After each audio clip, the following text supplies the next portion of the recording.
Hi there. Today I'm going to talk about my 90-day challenge, 90-day Ukrainian challenge.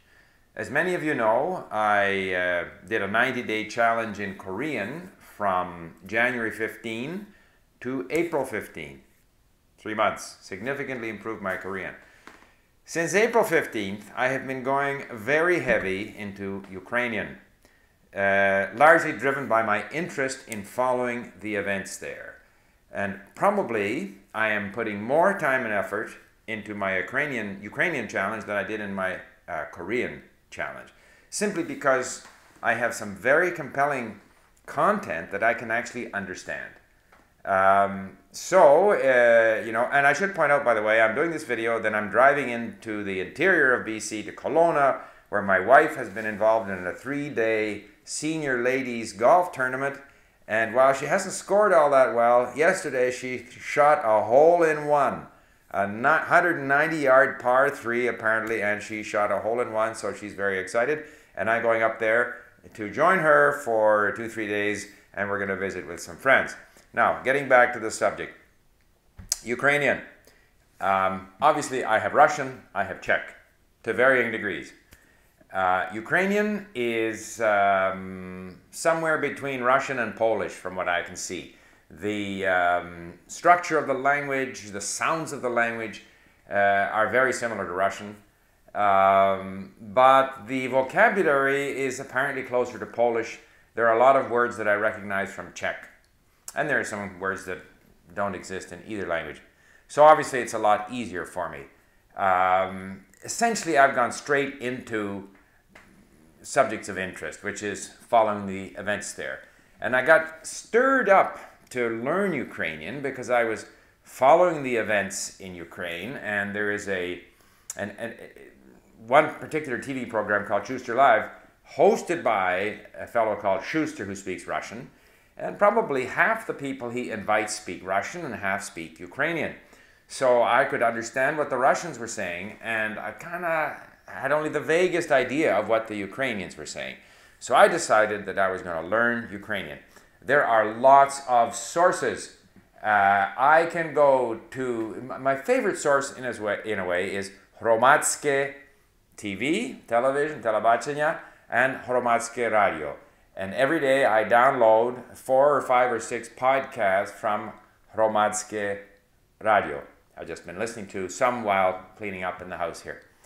Another great source is Radio Svoboda, because just about every day they have a fairly long interview where they provide matching audio and text. So I import those into Link. I also import other articles from Radio Svoboda, and then I subscribe to their podcast, Rankova Svoboda, or whatever it might be, and a lot of those texts then are picked up. But it doesn't show up as a direct transcript. So that's why these regular texts where you actually can download the audio for this particular text on Radio Svoboda is so useful. But I also read from Union, I read from Espresso, I follow a bunch of people who tweet, and they might send me off to an article in Ukrainian Pravda, which I import. So I've been importing a lot of text. So the bulk of my reading and listening has been separate, because I simply I haven't been able to find so many matching texts. But every day I get, or every second day, I get one solid text from Radio Svoboda, which has matching audio, and I import that into Link. And by the way, it's available in our library at Link. So just to give you an idea, if I look at my statistics here at Link, now yesterday I saved 184 links. That means I looked up 184 words. If I look at the last 7 days, I have saved 1,143 links. I have actually looked up on the online dictionary 1,143 words in the last week.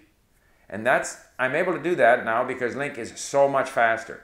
So I can literally go in there, I load up a text, I go from, the blue words are the words that are new to me, and I just go from word to word, bing, bing, bing, bing. Mostly I rely on Google Translate. Big advantage of Ukrainian over Korean is that Google Translate is quite accurate for Ukrainian and it's not so accurate for Korean. So every time with Korean, I basically had no confidence in the Google Translate, so I had to go to the Naver dictionary and look it up. So the whole process was much more time consuming. With Ukrainian, every so often I'm not confident that the translation is correct, then I go to Lingvo, and Lingvo pops up right away and I select a meaning. So I'm able to go through these texts very, very quickly. I then read them on my iPad. Once I've converted all the blue words to yellow, then I can read it on the iPad. I can also read on the iPad those texts that have audio, which I've imported from Radio Svoboda, and that helps me get the pronunciation. So every day if I'm on my stepper, typically I like to reserve that for the stepper. It's 25 minutes long, the audio is. I like to be on the stepper for 25 minutes, and so I listen, and I have already gone through and selected the words that I needed to learn, and I've read through it once just to make sure I have a sense of the meaning, and then I go through it again, listening to the audio. If I look at the last month, for example, I have saved 5,745 links or words. In the last month, I have read 206,000 words, my statistics at Link tell me. Probably a little less, maybe a little more because I read some on the internet, but it's close to that. So I am just flying at my Ukrainian. The result is that now when I listen to Schuster Live, like you have these eureka moments. I was listening to this one Ukrainian politician. I could understand everything he was saying, everything. But there are other moments when I listen to my Hromadske TV where I kind of lose the train a little bit and then it comes back. So comprehension, depending on the context, the speaker can vary between 70 and 90%. That's after 2 months. So that's really good progress. Granted, it's related to Russian. Granted, the Czech helps me. And now the question is, what do I do next? 3 months, you know, the idea of a 3-month spurt in a language kind of has me intrigued. So I may go 3 months into Polish. We have Polish at Link. You know, I had said I wanted to do Vietnamese because I'm going to go there in the spring, but we don't have Vietnamese at Link. And really, I won't study a language if we don't have it at Link. We're kind of busy there. If I go to bug the people there, and because I had to beg for Ukrainian. Now if I go and beg for Vietnamese, I think I'll be told no. So there's Polish. I would like to try, and if I do Polish next, which is a good probability, then after that, you know, maybe I'll really take my Portuguese up to another level because I might be visiting Brazil and Argentina in the fall. But then I would like to take this 3-month approach to a language where I have no background, no related language, say Turkish.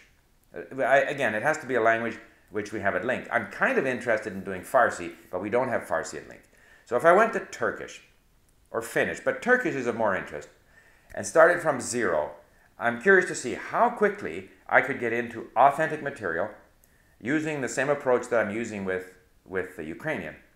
I mean, is it 1 or 2 weeks with simple stuff, or you know, how quickly can I get into it? I'm convinced that if you have access to interesting material with audio and using Link, that you can actually get into real, authentic, substantive material much more quickly. But that's now in the future. Right now, I'm focused on Ukrainian.